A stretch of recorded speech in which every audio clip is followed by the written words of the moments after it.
The Psychopath's Mask. Hello, I'm H.G. Tudor. I was in conversation with one of my long-standing clients just recently. She asks sensible, probing questions about me and my kind and the world that I inhabit. The conversations are stimulating. She asked a number of questions about the psychopath's mask, and it occurred to me that one aspect that we touched on was worth sharing with all of you. As you know, the psychopath pursues the necessary triad of control, stimulation, and accumulation. In order to control people, there is the utilization of charm, of which I have considerable amounts. There is, of course, the application of a variety of different manipulations, charm being just one of them.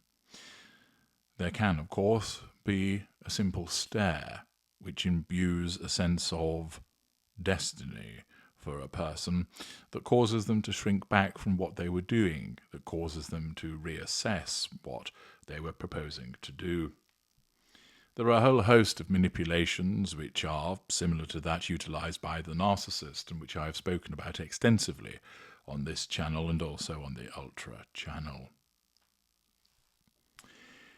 As part of the pursuit of the necessary triad, one of the most fundamental things that one must do is fit in. By that, I do not mean that one becomes a conformist in the sense that you become a nobody, a middle salary person, somebody that isn't noticeable. But one has to have the ability to be similar to all of you. To walk and talk and laugh, and to appreciate things in a similar way that you do. As you know from my work, much of this is not natural. For instance, when I was a young boy, the issue of tears was completely alien to me. I understood not what they were there for, and I had to learn. It was intriguing to discover that there were not only tears of sadness, tears of pain, tears of regret, but tears of joy also. I, as I have explained previously, do not cry. I regard it as weakness. But many people do, and I have had to understand what that signifies as part of this fitting in. After all, if one is going to achieve the necessary triad effectively, one cannot be questioned each and every moment. That would slow one down. It would be too great a hindrance. And as part of this fitting in, one wears the psychopath's mask. One operates with a flat effect, an absence of many emotions or an emotional response as a whole. The presence of a lack of fear, an absence of anxiety, in part fuels the ability to look completely impassive. But it goes beyond that.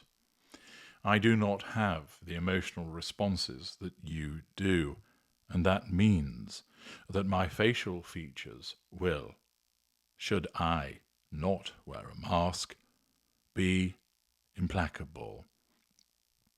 I will simply look, stare. It is as if, in a sense, I have switched off, and that is unsettling. It is unnatural. In a way, it causes people to have the uncanny valley sensation, in that you can see that I'm human, but there's something about me that isn't.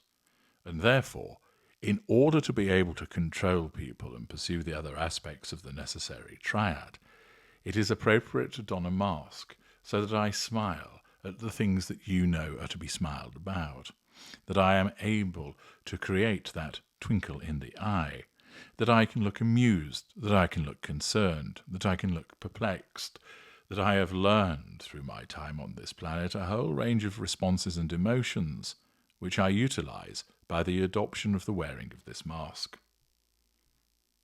You might think that this is tiresome, that it is exhausting to do, but it actually is relatively natural in certain environments. Essentially, when there are people around me, I instinctively adopt the mask, and I would have to deliberately remove it in order to revert to my usual default position. It is such as a consequence of the way that my psychopathy works that I now, in the presence of other people, naturally adopt the mask so that my features change, so that I look upon you, perhaps kindly, or with concern, or with wry amusement. It is as if my brain has now become wired to automatically suit up, if you will, to activate the mask when I am with somebody, and it would only be where I deemed that there would be a purpose in its removal that I would consciously deactivate it. What this means, for instance, is that when I am on my own and not interacting with anybody, the mask is not used. As I talk to you and explain about the psychopath's mask, I am utilizing part of it. You cannot see me because, as you know, I must protect my identity. But what I do is utilize that part of the mask with regard to the regulation of my speech. I have learnt intonation, the use of emphasis, the application of tone. I have done so in order to convey emphasis, to utilize the appearance of certain emotion because it enhances the listener experience. Indeed, were I to remove the mask, it would make for an unsettling experience to the listener, which of course would run contrary to my aims of the pursuit of the necessary triad. It is similarly the case that if I am on my own, that the mask is not worn. And in the course of a conversation that I had with my client, I was reminded of the occasion where I was in my home on my own and didn't expect the intimate partner primary source to make an appearance.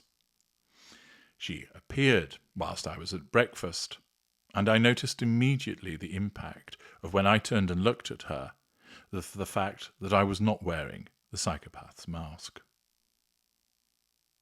I was not startled, for I have no startle reflex. I simply heard her, or heard a person.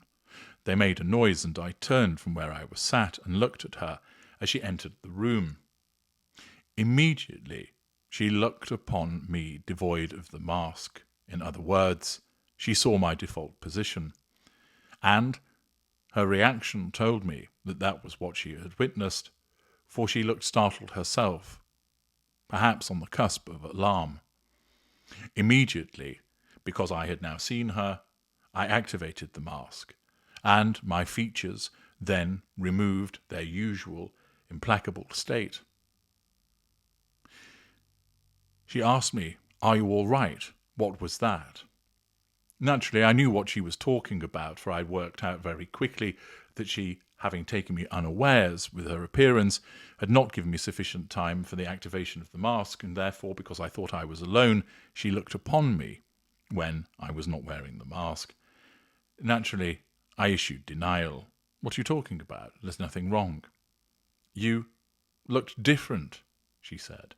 "Different?" I asked. "How so?" She struggled to find the words. "Like you were not there," she suggested. "Not there?" I repeated.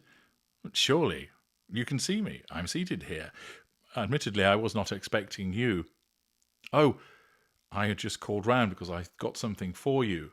"Well, you could have rung ahead," I asked. "I'm sorry," she said. And now, because as I spoke to her and my features softened and I was adopting the utilization of the mask so that she could see the face that she normally recognized, and I deflected by talking about something else, she put it down to, perhaps, a moment of misunderstanding on her part, that there was really nothing to see. She never brought it up again, although I did notice from time to time, when we were sat and perhaps quietly, as I was watching television or reading a book or reviewing some kind of documentation, I would see out of the corner of my eye that she was regarding me, that she perhaps was looking once again for what she had seen, but in that instance she never again caught me without the wearing of the psychopath's mask. I'm H.G. Tudor. Thank you for listening.